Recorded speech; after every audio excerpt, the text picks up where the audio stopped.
Esto es Radio Siglo XXI, una radio hecha a tu medida. Rojo y Negro con Alfonso Rojo.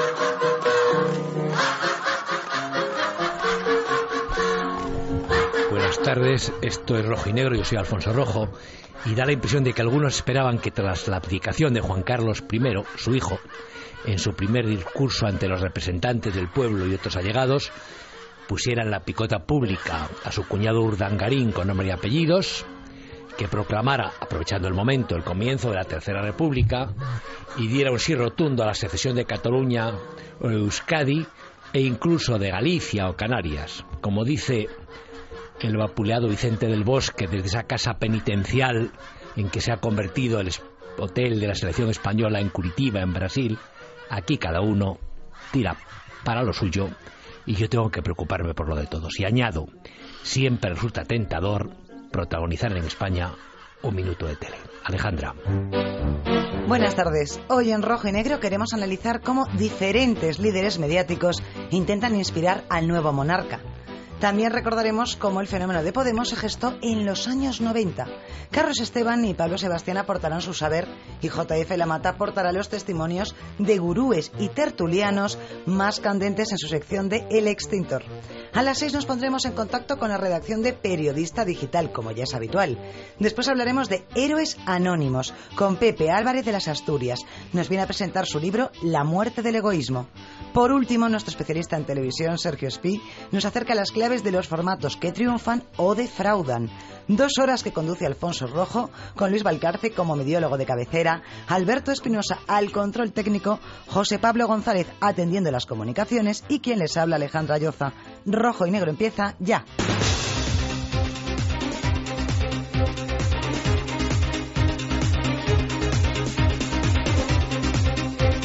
Bueno, vamos a ser serios. Constitucionalmente, Felipe VI ni debe, ni por supuesto puede, solucionar en España prácticamente nada, salvo, digo yo, el bochinche que ha venido habiendo en su propia casa, que no es otra que el Palacio de la Zarzuela.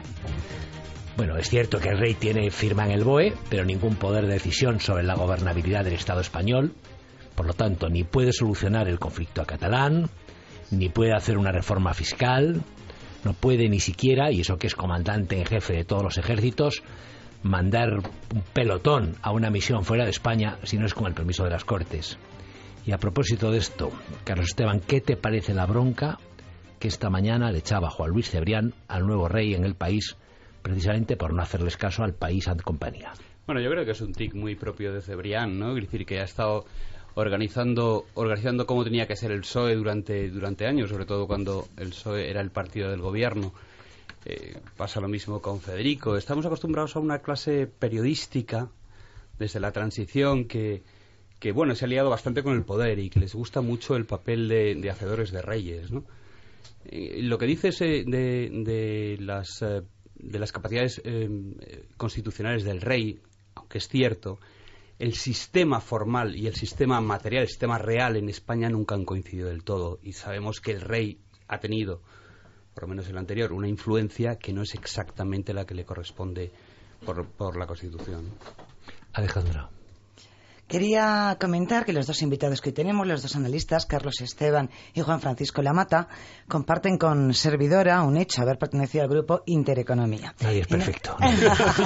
En ambos casos, yo quería situar a todo aquel que les vaya a escuchar, ambos tienen seudónimos en su modo de aparecer frente a sus seguidores, bien sea a través de internet, bien sea a través de prensa escrita. Actualmente Carlos Esteban está barajando varios proyectos, está presente en varias iniciativas, y Juan Francisco Lamata es la voz de nuestro extintor y nuestra memoria viviente. Yo quería recordar, hablabais de las palabras de Federico Jiménez Los Santos en torno a Felipe VI. Denunciaba Federico que hay un desequilibrio ideológico total en las tertulias televisivas y un sectarismo más que importante. No sé si compartís ese punto de vista. No como en la tertulia de él, donde siempre se ha conocido una pluralidad absoluta. Pero yo comparto lo que comentaba antes don Carlos, de que en el periodismo parece que siempre le gusta ser el que marca el camino para luego apropiarse del mérito. La transición fue gracias a la prensa, que fue la que guió y marcó el camino. Felipe González ganó gracias al país que le apoyó. Aznar no valía para nada, ganó gracias a Ansón, Pedro J. y la COPE, que le llevaron al triunfo. Zapatero ganó gracias a la cadena SER, que fue su triunfo. Y Rajoy es el único que creo que no ha conseguido todavía ningún medio apropiarse de su triunfo, pero están en ello. A lo mejor esperan la reelección para ver quién se lo apropia, pero hay unas ganas por poder presumir de fue gracias a nosotros, si no llega a ser por nosotros, aquí nada, y parece que ya hay aspirantes a ser los nuevos iluminados del nuevo jefe del Estado. ¿Quién se pelea por sustentar la corona? Es decir, ¿quién cree que está sustentando pero es que esa yo corona? o sea, estoy de acuerdo, pero no es solamente una cuestión de los periodistas. Yo creo que en la transición fue una cosa cuasi formal el pacto entre políticos y periodistas. Los políticos le pasaron mucho la mano por el lomo a los periodistas y en plan, esto lo vamos a gobernar entre los dos. Había cosas que esto lo vais a callar, esto lo vais a presentar así o asado. Es decir, los periodistas se sintieron bastante gobernantes o cómplices de los gobernantes porque los políticos quisieron. Porque los políticos usaron de los medios de comunicación como una pata más para hacer la transición. Y eso se ha heredado y eso sigue siendo así. Y tenemos ese tipo de periodista que a mí me parece terrible y me parece... Pero yo no creo, fíjate, yo que viví esa época, dices tú, la transición, aquí hemos tenido discusión y muy fuerte, no hace mucho, estando con Pablo Sebastián en concreto. Estaba Pablo Sebastián y Fernando. Del papel de los medios. Y fue bastante, fue por lo menos, hubo divergencias sonoras por aquí. Pero yo creo que el papel de la prensa y la influencia de la prensa es muy menor comparado con el papel que se asigna. Por supuesto, y de hecho, por ejemplo, en el país, ZP se eligió a pesar del país. No estoy hablando objetivamente cuál es el papel de la prensa, sino lo que se les hizo creer a los periodistas. Fíjate, Felipe González, que siempre se dice, Felipe González no cae por el mundo, porque hubiera caído muchísimo antes. Es decir, cae cuando coinciden todos los elementos para que caiga, es decir, para que pierda las primeras elecciones, es decir, crisis económica galopante, la corrupción, es decir, desgaste en el poder. Y después de 3 mandatos. Y de 3 mandatos y por los pelos, y por los pelos la primera vez. Entonces, sí, tenía que haber caído antes. 4. O 4, 4, no fueron 4. 86, 89, 93, 4. Entonces, fíjate, yo no sé, yo es que creo que y hoy viendo lo de Federico y lo de Juan Luis Cebrián, que serían los dos polos del juego en este caso, es que me parece pretencioso pretender que ellos marquen. El otro día ya lo hizo el director del País, en sintonía con él o siguiendo la línea, lo hace hoy Juan Luis Cebrián, y después aparece Federico por el medio proponiendo justo lo contrario. Me parece muy pretencioso por parte de la prensa. Es totalmente pretencioso. En el caso de Cebrián, por ejemplo, en el caso del País, es decir, hablar de, tendría que haber citado el paro y no me acuerdo qué otra cosa así como muy Cataluña. Coyuntural o Cataluña. Pero vamos a ver, el paro, es decir, cuando un rey toma posesión, no es la palabra, pero bueno, empieza a reinar, a regir, se presume que es para toda una vida, para un periodo muy largo de 30, 40, 50 años. Pretender que el resumen, que la primera comunicación de su reinado sea para una cosa tan coyuntural, me parece efectivamente pretencioso. Vivimos a muy corto plazo. Yo creo que ese es el problema que tiene Cebrián, aparte de querer reinar él mismo.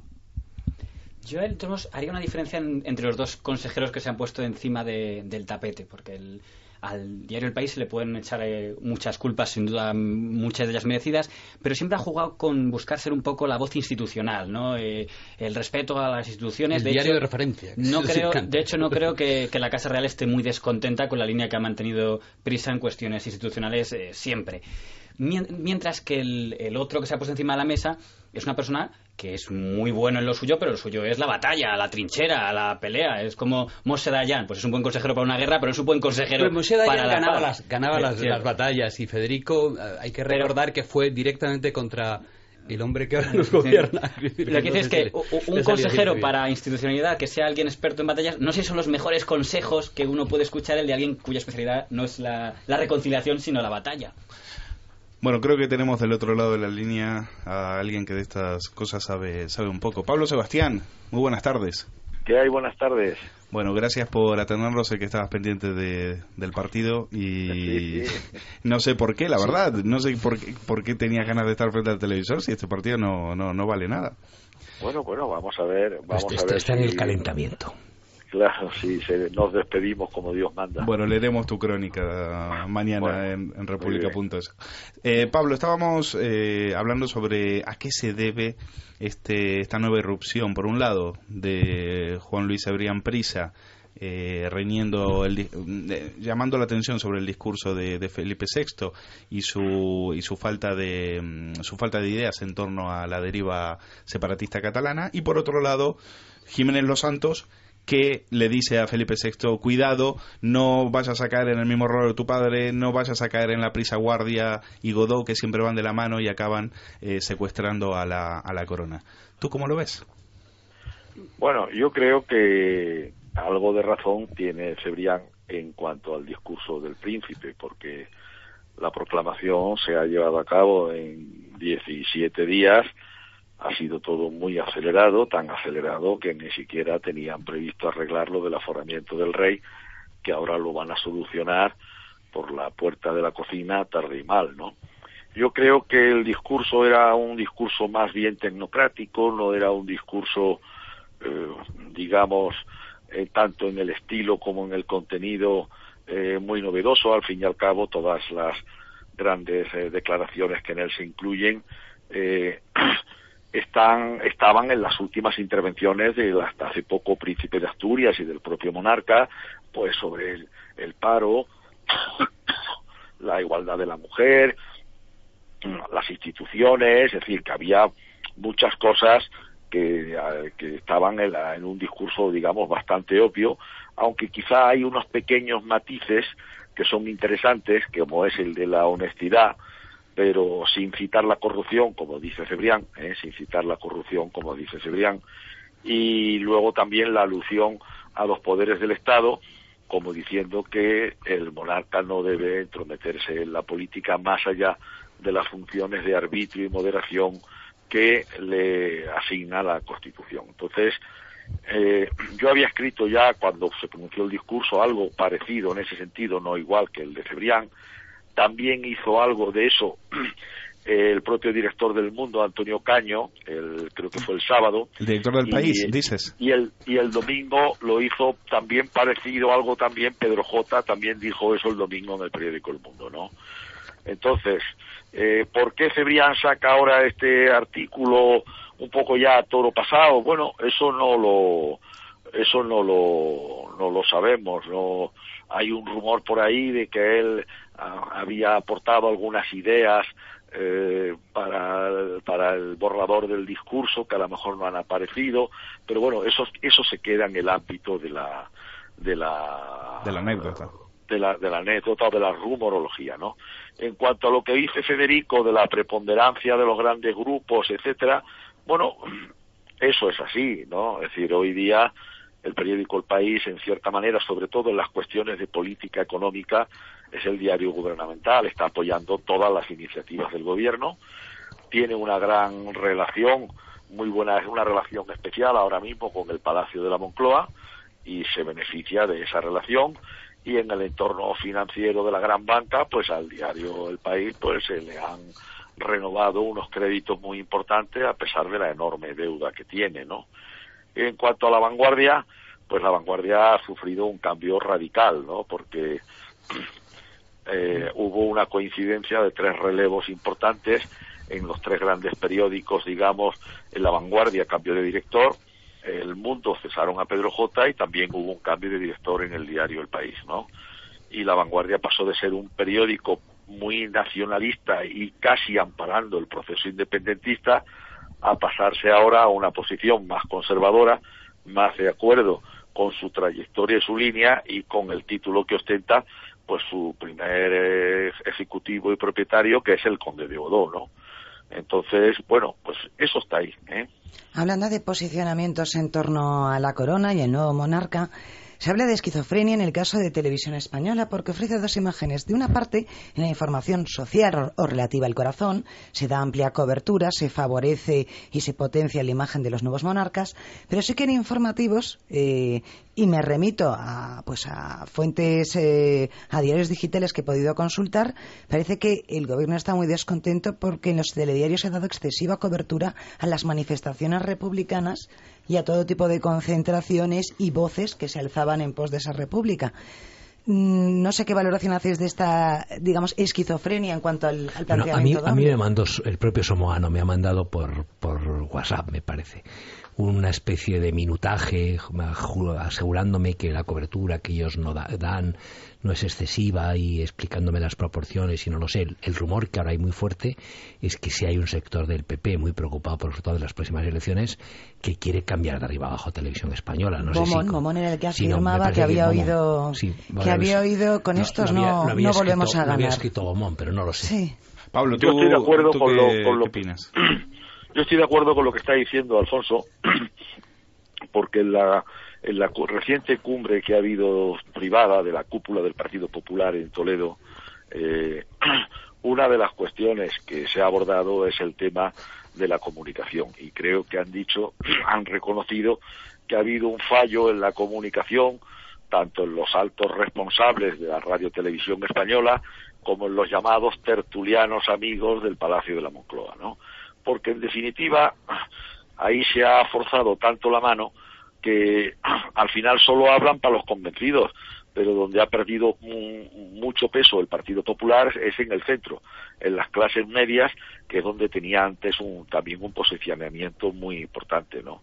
Y eso los tiene muy preocupados a todos ellos. En cuanto a las noticias que da Televisión Española, la clave está en que hacen un telediario río, es decir, es un telediario que es una especie de nodo de noticias breves de mayor a menor, pero donde entra todo, los partidos, todo tiene la misma valoración, lo que dice Convergencia, se favorece un poquito al gobierno y al PP, que además tienen pero sin exceso, institucional, pero ahí hacen, es decir, no, si nosotros vemos cualquiera de las televisiones de Estados Unidos, de los grandes canales de televisión europeas, lo que se hace es valorar la información y seleccionar los grandes temas.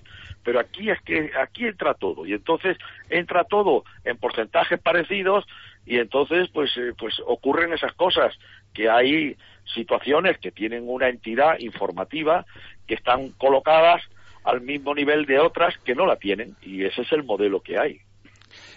Tú en ese sentido, ¿qué corrección hubieras hecho? Por ejemplo, ¿tú hubieras desterrado Informe Semanal, como hizo esta dirección, a horarios prácticamente de discotecas, cuando Informe Semanal siempre fue un programa insignia de esa casa, y una forma de, vamos a decirlo sin ironías, pero como se dice ahí en esa casa, era un programa donde se manipulaba, pero casi sin darnos cuenta, ¿no?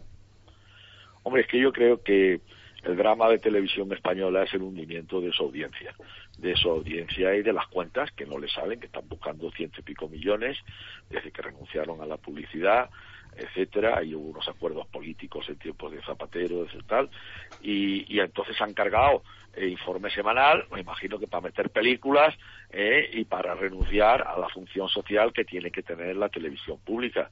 Pero Informe Semanal era una buena aportación periodística. Es verdad que siempre favorecía a los gobiernos de turno, pero era un trabajo bastante profesional y cumplía una función, ¿no? Pero yo creo que lo que los tiene absolutamente desconcertados es el hundimiento de la audiencia y sobre todo de los servicios informativos, que es que han perdido una capacidad de influencia y de credibilidad asombrosa en los últimos años. Pablo, ¿qué más nos puedes decir para terminar sobre las críticas que hubo en Toledo al equipo de comunicación del Partido Popular? ¿Se señaló a alguien en particular? No, yo creo que, no olvidemos que cuando Rajoy llega al gobierno, convoca una rueda de prensa en el Palacio de la Moncloa, ya después de haber informado al rey de la lista del gobierno. Y llega allí hay 50, 60 periodistas, lee la lista y se va. Y deja a los 50 sin poder preguntar ni sobre la estructura del gobierno, ni sobre los ministros, ni nada, y los deja plantados. Y él marca, a partir de ese momento y con ese gesto, marca una manera de tratar a los medios y de tratar a los profesionales, y eso constituyó un auténtico desprecio. Hubo una protesta organizada de los asistentes allí diciendo: oiga, el próximo día nos manda usted la lista por un correo electrónico y no tenemos que venir aquí, ¿no? Sí, yo creo que ahí ha habido una estrategia de comunicación mal planteada, pero el responsable no es la señora Martínez Castro o la vicepresidenta del gobierno que tiene la responsabilidad de comunicación. El responsable es el presidente del gobierno, que ha tenido una actitud con los medios y en cierta manera también parecida con el Parlamento, en aras de eso que llamaba él su independencia, y que ahora se dan cuenta que eso les ha ido muy mal porque, insisto, y sobre todo han perdido el contacto con el periodismo de credibilidad e influencia, y con ello han perdido también el contacto con el centro político del país. Pablo Sebastián, muchísimas gracias. Oye, antes de que te marches, Pablo, y aprovechando que estás ahí, parece evidente que va a haber cambios. ¿Alguno de nosotros suena para algo importante? ¿Tú crees que pillaremos algo? No. Digo, Carlos Esteban está disponible, yo también. La Mata no te digo, Luis Valcárcel, bueno. Digo, pues si pillamos me deje algo, fuera ¿no? de la terna, No Alfonso. digo, va, si alguna vez pillamos, porque mira, que suene mi nombre también. yo por muchas vueltas que dé la tortilla, y mira que ha pegado vueltas en mi vida, siempre patata. No, coño, es cierto con el huevo, ¿no? Y pillo algo, pero yo creo, en los cargos de responsabilidad va a estar gente del partido, del aparato. Vamos jodidos. Pero quizá se va a abrir la mano en otros capítulos, en el acceso a la información, en el acceso a la publicidad institucional, en las relaciones personales de los miembros del gobierno, dirigentes del partido con periodistas y otros medios, y vamos a ver si se abre también la mano en que los famosos tertulianos hoy día de la camada de la Moncloa, pues se abren también a otros medios, a minorías y tal, en razón de la capacidad de análisis y de la calidad de los profesionales y no de los intereses del partido, porque ya os digo que lo que les tiene más preocupados en este momento es la pérdida del centro político, y el centro político en este país suele ser un centro bien informado, y además otra cosa que han despreciado en esta política ha sido Internet. Ellos pensaban que controlando los medios se acababan los problemas, pero Internet es la gatera por donde hoy día se escapa la información. Pablo Sebastián, muchísimas gracias por atender la Gracias a vosotros, un fuerte abrazo a todos. Hasta luego. Rojo y Negro con Alfonso Rojo, de 5 a 7 de la tarde en Radio 4G. Durante las vacaciones, el riesgo de robo en casa es más alto. No importa que te ausentes 15 días o 15 minutos, todas las precauciones son pocas. Cierra bien puertas y ventanas y, sobre todo, no se lo pongas fácil a los ladrones. Instala una alarma. Securitas Direct. Llama ahora al 902 15 15 15 o entra en securitasdirect.es.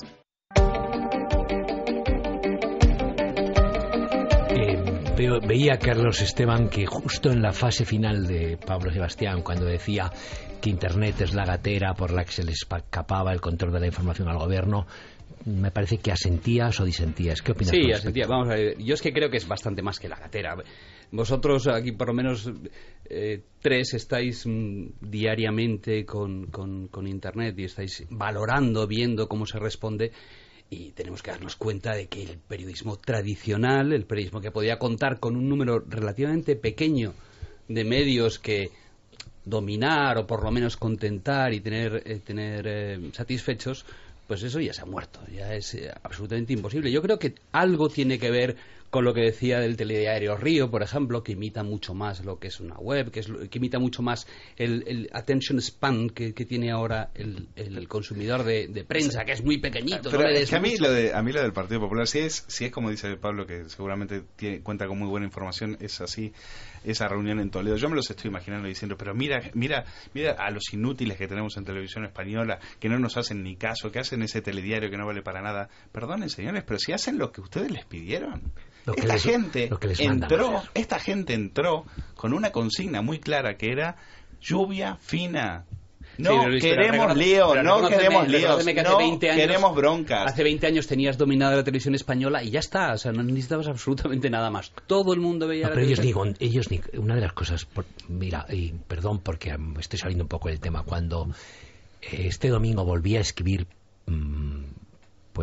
Pedro J. Ramírez, que el culpable era el rey, y volvió a citar esta especie de conspiración en la que el gobierno es el muñidor de su caída.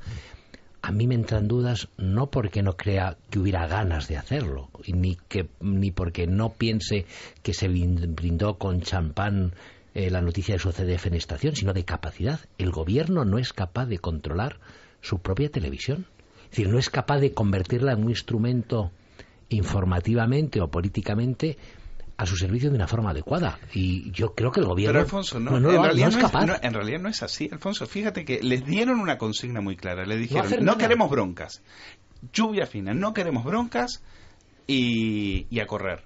Y fue lo que hicieron. De hecho, la gente que peor tratada de esa casa es la gente más cercana al Partido Popular. En Radio Nacional, te cuentan los de dentro, hubo una limpia absoluta de todo lo que olía a PP. Hicieron lo que les dijeron. ¿Qué pasa? Que claro, llegaron las europeas y dijeron, oye, ¿quién para esto? Es que nos ha salido fatal. Y hubo muchos medios que les venimos diciendo que esa política, esa estrategia comunicativa, ese esconderse detrás de un plasma, ese miedo, ese está lloviendo mucho, ese esconderse de los periodistas, pues claro, al final lo terminas pagando. ¿Qué pensabas? ¿Que te iba a salir bien? Televisión Española no tiene la culpa. Televisión Española hizo desde de Echenique para abajo lo que se le mandó y ya está. Y yo recuerdo que eres culpable por acción o por omisión. Estuve 10 años en la casa. ¿Eres culpable por acción o por omisión? Pero, y lo que dice Carlos Esteban, es decir, y hay, por ejemplo, áreas como Internet no saben que existe, no se han dado cuenta todavía. Las meteduras de pata en Twitter, por ejemplo, de los políticos, dices, es que es increíble que todavía hagan esto, pero es que te puedes cargar una carrera política por un comentario estúpido. Se han dado casos. Están acostumbrados a muchas veces acudir a una tele, una radio con el cuestionario cerrado y pactado. Claro, cuando de repente se enfrentan a la libertad de interactuar. Si tú vas a hacer un cartel o una alocución en la televisión, solo tienes que preocuparte del mensaje. Pero aquí tienes que preocuparte del mensaje y de cómo te pueden contestar al mensaje, porque el mismo que lee tu mensaje va a leer las respuestas. Y como te cojan bien y te ridiculicen ha sido peor el remedio que la enfermedad. Sobre exponerte es un riesgo, sí. No se vayan, sigan ahí. 3 minutos y volvemos.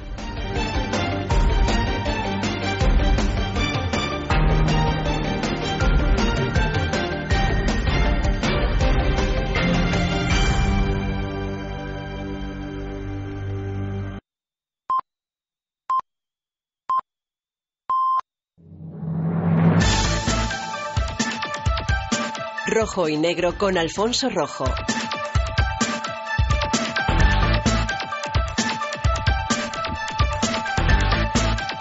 5:30 de la tarde, seguimos aquí de tertulia política en Rojo y Negro y vamos a cambiar de tercio, vamos a hablar de un desayuno muy especial que hubo hoy en el Ritz, y ahora en el Ritz es donde se critica la casta política, porque qué mejor lugar que criticar a la casta política que en el Ritz, y patrocinado por 5 empresas del IBEX, que es lo que manda y que es lo que ha hecho Pablo Iglesias con mucho éxito, y también con algún altercado muy curioso que comentaremos sobre un camarero que le ha echado en cara algunas cuestiones.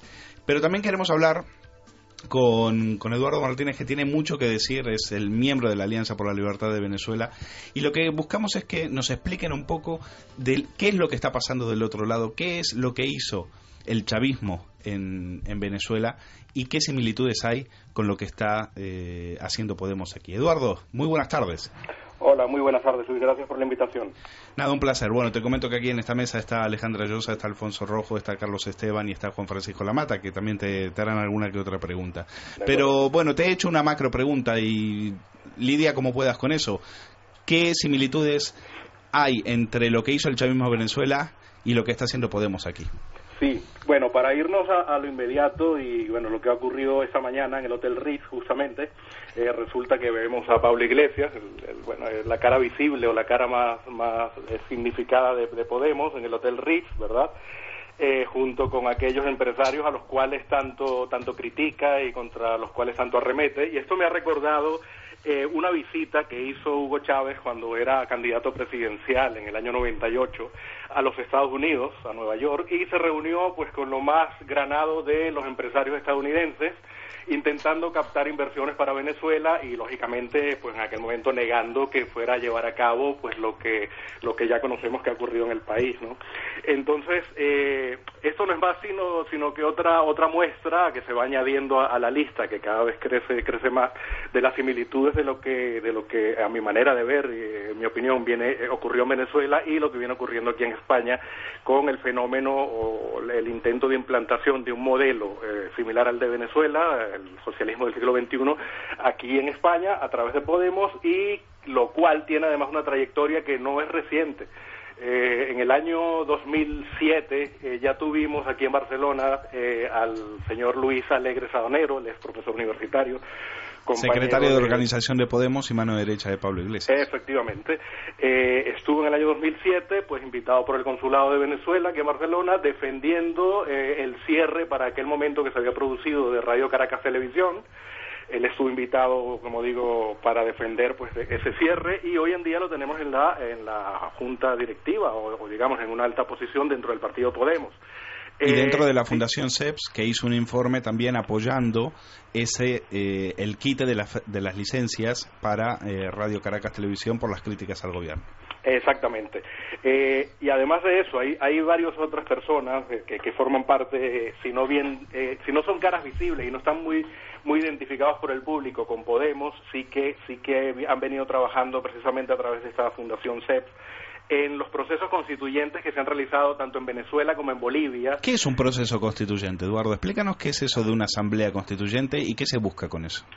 Sí, a ver, a través de la Asamblea Constituyente, en el caso concreto de Venezuela, y entiendo que es lo que se pretende trasladar aquí, de hecho en Cataluña el movimiento lo encabezan pues Teresa Forcada, Arcadio Oliveras, que también son muy cercanos a Podemos.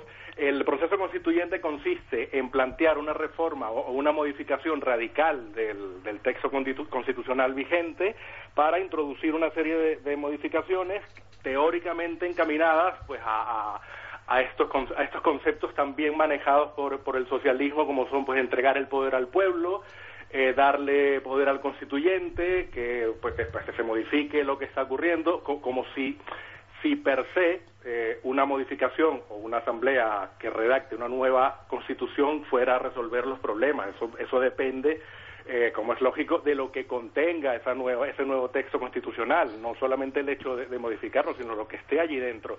Y en el caso de Venezuela, pues estamos asistiendo, después de 16 años de aquella asamblea constituyente que se realizó, a las consecuencias de ese nuevo texto constitucional, que bueno, ha dado los resultados que comento, ¿no? A ver si te he entendido bien, esas asambleas constituyentes lo que hacen es legitimar de alguna manera política al nuevo régimen. Son constituciones farragosas de 400, 500 artículos que tratan de regular y controlar cada conducta de los ciudadanos, en este caso de los venezolanos. Y no sé si se dio igual en Venezuela, pero en Ecuador, por ejemplo, se decía que las asambleas constituyentes no eran más que farsas porque ya las constituciones venían redactadas de antemano. Sí, en los procesos constituyentes que se han llevado a cabo en Latinoamérica y que responden además, quisiera hacer el inciso, a un plan ya establecido en el año 1990 con la creación del Foro de Sao Paulo, que bueno, si hay espacio ya lo comentaremos. Estos textos constitucionales efectivamente están ya preconcebidos, prerredactados, y lo que se hace pues es a través de esta oferta que se le hace al pueblo, como dicen ellos. O sea, se le hace creer al pueblo que esa constitución ha emanado de su propia soberanía popular cuando en realidad ya estaban cocinadas de antemano. Exactamente, y bueno, en el caso concreto de Venezuela, no conozco los números de Bolivia y Ecuador. En el caso de Venezuela, los constituyentes, porque para esto se escoge, ¿no?, a una serie de personas que son los encargados de redactar teóricamente este nuevo texto. En el caso de Venezuela, aproximadamente apenas un 5% de los que formaron parte de aquel grupo pertenecían a la oposición o no eran partidarios del oficialismo. O sea, más de un 90% de quienes redactaron, entre comillas, la Constitución venezolana eran afectos al movimiento opositor, y ya en aquel momento se presentó una situación pues escandalosa, porque ya desde la llegada al poder de Chávez en Venezuela se comenzó a utilizar todos los recursos y todos los medios estatales para promover y promocionar pues la opción que presentaba Chávez, y permitió justamente esa toma ¿verdad?, del grupo de constituyentes que finalmente dieron a luz de esa nueva constitución. Eduardo, soy Alfonso Rojo. Es decir, Sí. bueno, en España en el momento actual parece impensable un proceso similar, pero nos llama muchísimo la atención que lo que está emergiendo dentro de la izquierda y que probablemente termine por absorber todo lo que es Izquierda Unida y quizás una parte del PSOE, incluso podría convertirse en el sector hegemónico en la izquierda española, Podemos y lo que esté en torno a ello, tenga vinculaciones tan estrechas con Venezuela, reivindique a Venezuela, la Venezuela chavista de esta manera y sobre todo haya contado durante tanto tiempo con cierta financiación reiterada, sistemática, continua, por parte del gobierno venezolano. ¿Qué puede buscar el chavismo con esto y qué objetivo puede tener? ¿Qué beneficios puede sacar de estarles dando dinero a todos estos grupos? Sí, bueno, hola Alfonso, saludos. Bueno, el chavismo, yo iría un poco más arriba, digamos. Yo iría al concepto de socialismo del siglo XXI, que es lo que se viene manejando desde que Heinz Dieterich inventó el término, ¿no?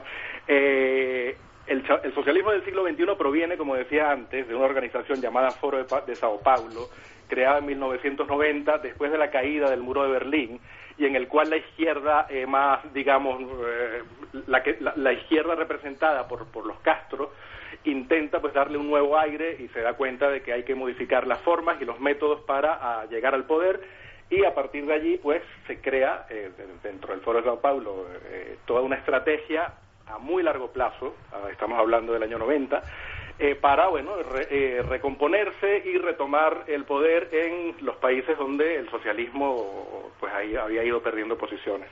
Tanto es así que al día de hoy prácticamente toda Latinoamérica o Sudamérica está en manos de partidos, de gobiernos que forman parte del chavismo, afines al chavismo, y el interés, a mi manera de ver, es sencillamente extender lo que se ha implantado en estos países, pues en este caso a Europa, probablemente, no lo sé, no tengo información como para aseverarlo, probablemente como cabeza de playa e intentar pues extenderlo al resto de países. O sea, sería una especie de... Perdón, Carlos Esteban, Eduardo. Saludos. Entonces, ¿sería algo así como crear una especie de internacional del socialismo del siglo XXI al entrar en Europa a través de esa cabeza de puente que sería España? Bueno, es que ya existe esta internacional paralela, digamos, socialista, porque el Foro de Sao Paulo se viene reuniendo anualmente desde aquel momento, desde el año 90. Y bueno, todas sus manifestaciones van en el sentido justamente de reafirmar y de poner o de llevar al poder a gobiernos o a partidos que sean afines. Por ejemplo, en Managua, en el mes de julio de 2012, una de las conclusiones de ese encuentro, voy a leerlo textualmente del acta de ellos. El acto concluye convocando a los pueblos a luchar contra el neoliberalismo y las guerras, a construir un mundo de paz, democracia y justicia social. A mí este discurso, bueno, fin de la cita, ¿no? A mí este discurso me suena tanto a lo que venimos escuchando de los portavoces de Podemos y que ya quienes conocemos la situación en Latinoamérica lo venimos escuchando hace ya varios lustros, que bueno, cada vez me van quedando menos dudas de que esto forma parte de un proyecto a largo plazo y que se está ejecutando, ¿no? Don Eduardo, a ver si me ayuda usted un poco a entender, soy JF Lamata, un poco lo que está pasando en Venezuela, porque yo veo las imágenes que la oposición ha tomado la medida de tomar las calles, que es una medida un poco extrema, y me llama la atención que aquí en España los comentaristas, que generalmente suelen ver mal la estrategia de tomar las calles y rodear el Congreso y tal, vean bien que lo hagan ahí, y al revés, los que apoyan aquí que se tomen las calles, ven mal que se haga allí. ¿Qué ha pasado allí para que se hayan tomado esas medidas tan extremas y la oposición escoja, cuando ha habido unas elecciones hace poco, la opción de tomar las calles como método de hacer oposición, esperando a que dimita el gobierno? No sé bien qué es lo que pretenden. Sí, a ver, en Venezuela efectivamente la situación ha llegado a un nivel tal de dramatismo y de desmantelamiento de las instituciones que ha obligado pues a muchas personas, y en este caso a estudiantes. Una buena parte de los manifestantes que están en las calles desde el mes de febrero son estudiantes universitarios, son jóvenes. ¿Pero qué esperan lograr? Bueno, no, sus planteamientos son que se cambie radicalmente el manejo que se ha venido haciendo o lo que se ha venido implantando desde el gobierno como por ejemplo la coartación o el cierre de los medios de comunicación, por ejemplo, cuando se arremete contra la libertad de expresión, las numerosas y constantes violaciones contra los derechos humanos que se realizan desde el gobierno a través de grupos armados creados expresamente para ellos, son grupos paramilitares paralelos, ¿verdad?, financiados desde el gobierno, y esto está reconocido al día de hoy por diversas instituciones.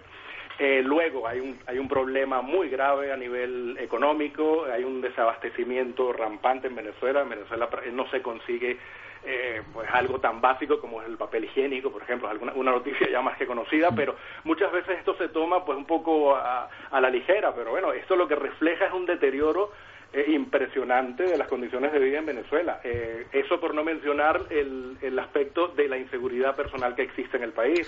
En Venezuela mueren cada año más de 20.000 personas a manos de la delincuencia.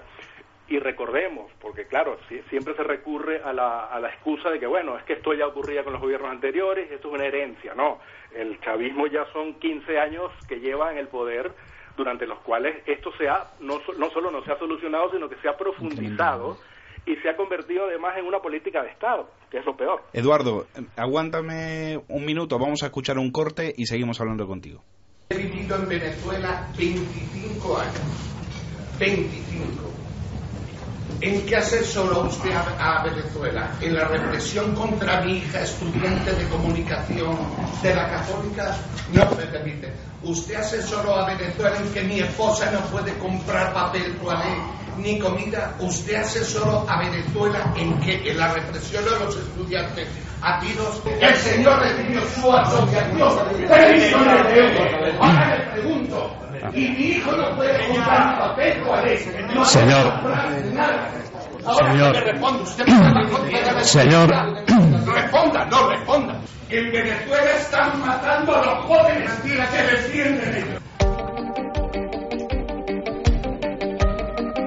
Bueno, escuchábamos a Alberto Casillas, aquel camarero del 25S, increpando a Pablo Iglesias durante el desayuno que tuvo lugar hoy en el Hotel Ritz. Eduardo, al escuchar esta protesta que hizo este boicot, hay que decir también, perdón que se me ha venido a la cabeza, es que le han pagado con su propia medicina a Pablo Iglesias, porque él hizo lo mismo con Rosa Díez, él y los suyos, en la Complutense en el año 2010. Con una diferencia, que en el caso del Ritz los de seguridad fueron a coger al camarero y lo sacaron a la calle por las orejas, y que el moderador intervino reiteradamente para que no terminase de hablar, y los empresarios estaban escandalizados de que se pudiera, interrumpir a Pablo Iglesias. Va a terminar siendo cierta aquella cita de Lenin, mi cita más querida, dice: son tan ambiciosos que nos vendrán la soga con la que los ahorcaremos, que decía el tío, ¿no? Eduardo, ¿has escuchado a al camarero, Alberto Casillas? Sí, he escuchado, he visto el vídeo hace poco, y bueno, esto o sea, a mí me ha abochornado ver estas imágenes, cómo se saca de la sala al señor Casillas, que de paso fue uno de los que acogió dentro de él tiene un bar en Madrid, y cuando las protestas de la toma del Congreso y todo esto, él protegió a una serie de manifestantes, y bueno, en aquel momento fue ensalzado y puesto en los altares por la izquierda, ¿no? Y ahora resulta, he estado leyendo comentarios por allí, que bueno, lo que le falta es decir que está pagado por la CIA, como es habitual de decirlo, ¿no? Y resulta que esta persona lo que está intentando es de que se toque este tema de lo que está ocurriendo en Venezuela, porque él tiene familia en Venezuela que está sufriendo directamente en la problemática y la gravísima situación que existe en el país. O sea, Venezuela en este momento encabeza todos los rankings negativos a nivel mundial, a nivel de inflación, a nivel de escasez de productos básicos. En Venezuela hay un control de cambio de divisas en el cual los comerciantes no pueden importar, que de paso en Venezuela se importa alrededor del 80% de lo que se consume, y un comerciante no puede importar libremente la mercancía que necesita si no pasa por los filtros del gobierno, con lo que eso significa, porque esa es otra, el nivel de corrupción al que se ha llegado en Venezuela, de corrupción administrativa, es tremendo, contando con que en los últimos años y durante el gobierno chavista, Venezuela ha recibido por concepto de renta petrolera la mayor cantidad de dinero en la historia del país. Estamos hablando de que el cálculo es de más de 100.000 millones de dólares únicamente por concepto de venta de petróleo.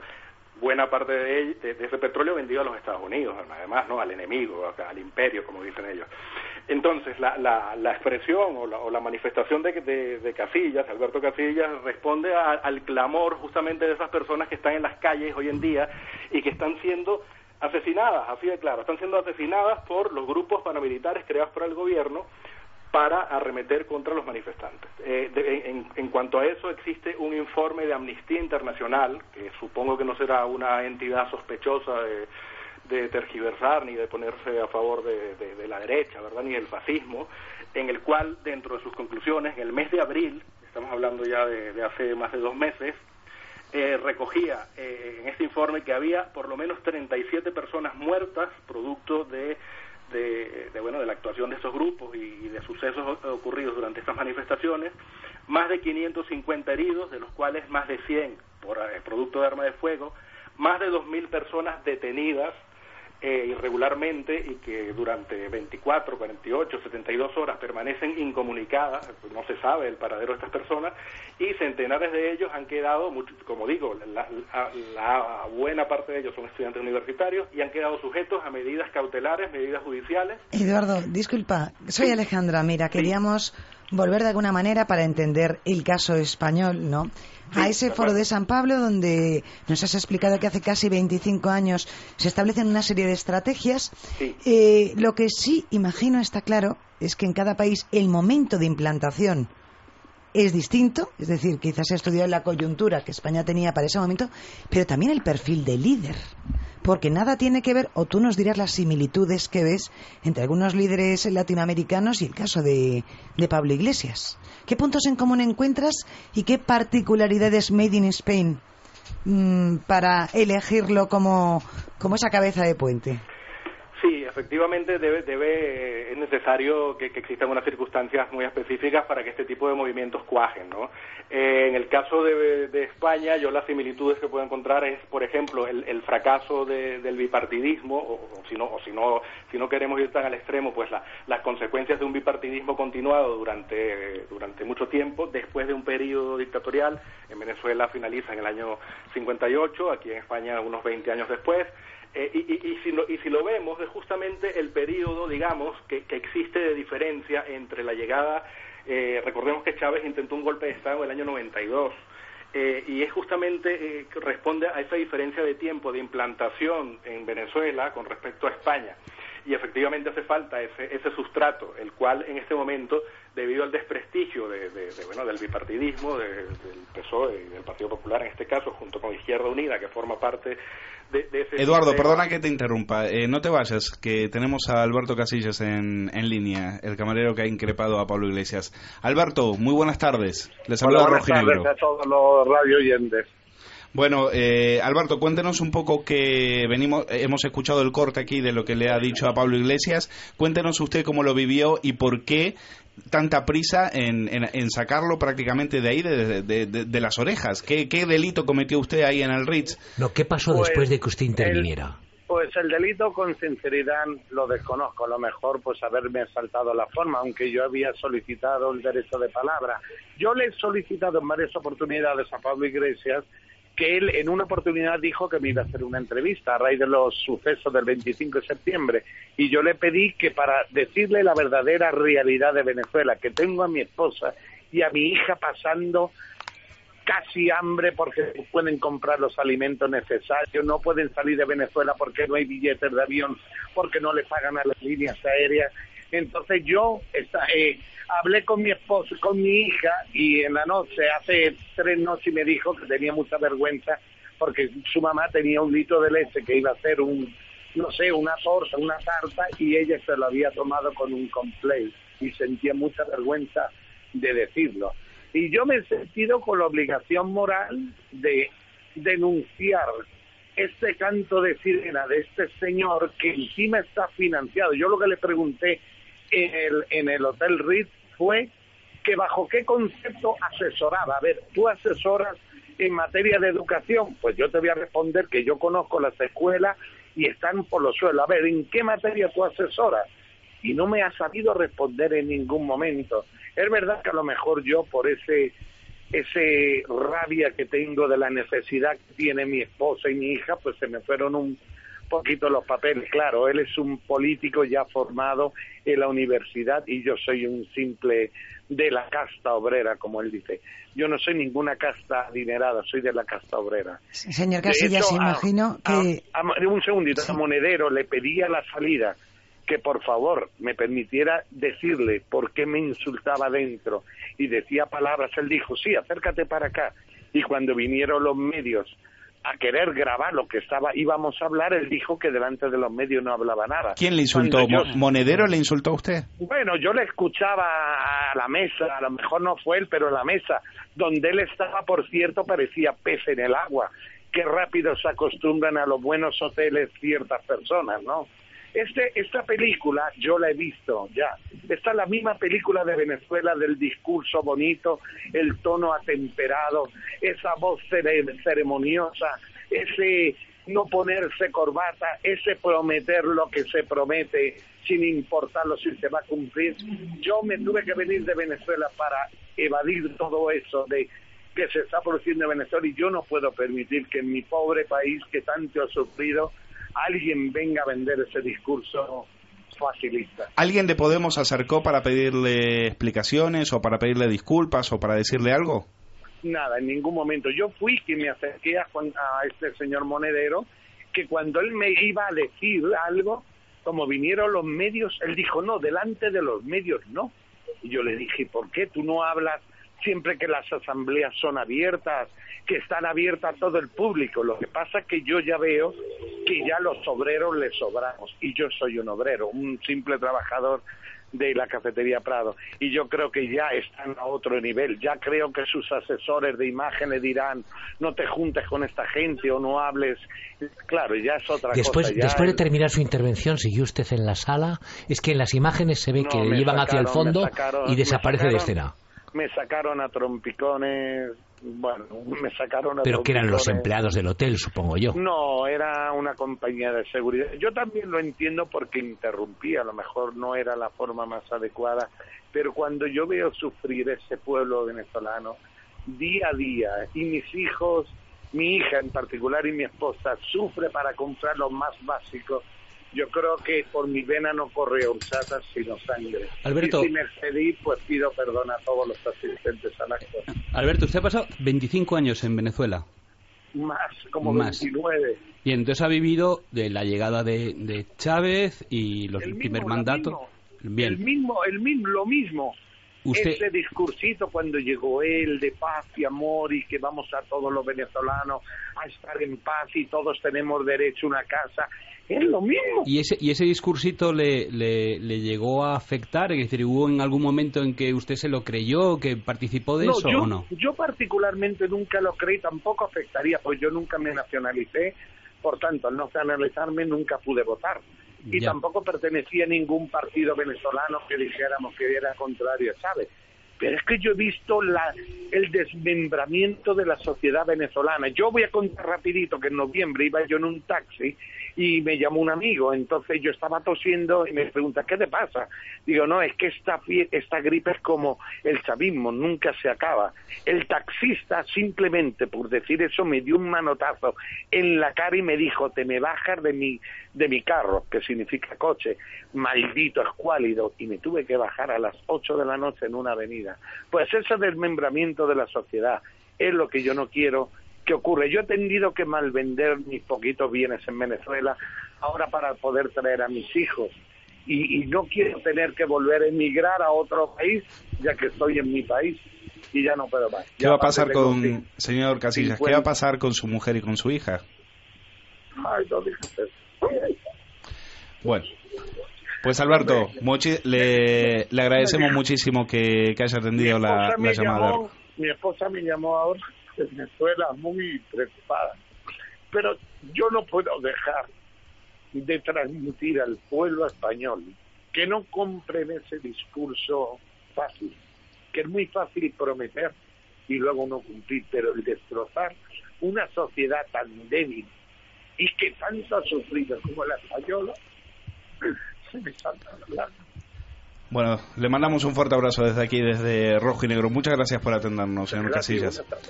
Un saludo también para Eduardo Martínez, que estás ahí. Gracias, Eduardo. Hasta la próxima. Gracias por atendernos. Muchísimas gracias a vosotros. 3 minutos y volvemos.